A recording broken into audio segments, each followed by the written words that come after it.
এরা আসলে অনেক দরিদ্র একটা পরিবার, ভালো মন্দ কিছু খেতে পায় না, ক্ষুধায় অনেক কষ্ট করে। তাদের মা শুধু তাদেরকে শুকনা মাছ, ছোট মাছ খেতে দেয় এবং তারা হাসি খুশিভাবে সেটা খেয়ে ওঠে।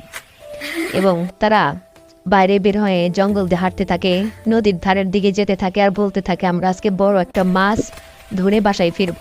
তো হঠাৎ ছোট ভাই দেখতে পায় যে নদীর ধারে একটা বড় মাছ দেখা যাচ্ছে।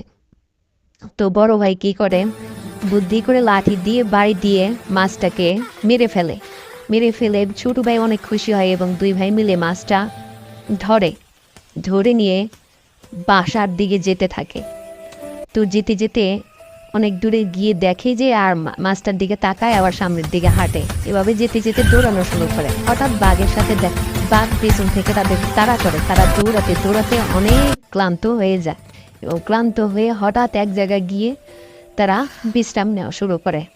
বসে বিশ্রাম নিয়ে পিছন থেকে মাছটা বের করে দেখে যে যাক, অনেক কষ্ট হলো আর মাছটা অনেক বড়, যে বাড়িতে নিয়ে যাই, মা অনেক খুশি হবে। এইভাবে যে দুই ভাই গল্প করতে থাকে এবং বাড়ির কাছে এসে মা মা বলে চিৎকার করতে থাকে এবং ঘরে ঢুকতে যাবে এমন সময় তাদের মা ঘর খুলে বের হয় এবং তাদের মাকে জড়িয়ে ধরে এবং তাদের মা মাছটা ভেজে দেয়। তারা অনেক খুশি মনে মাছটা আনন্দের সাথে তৃপ্তি সহকারে খেতে থাকে এবং তাদের মাও তাদের পাশে এসে বসে কান্না করে খায়। আর এইভাবে তারা জীবন অতিবাহিত করে। এবং গল্পটা আপনাদের কেমন লাগলো বন্ধুগণ, আমাদেরকে জানাবেন কমেন্ট করে।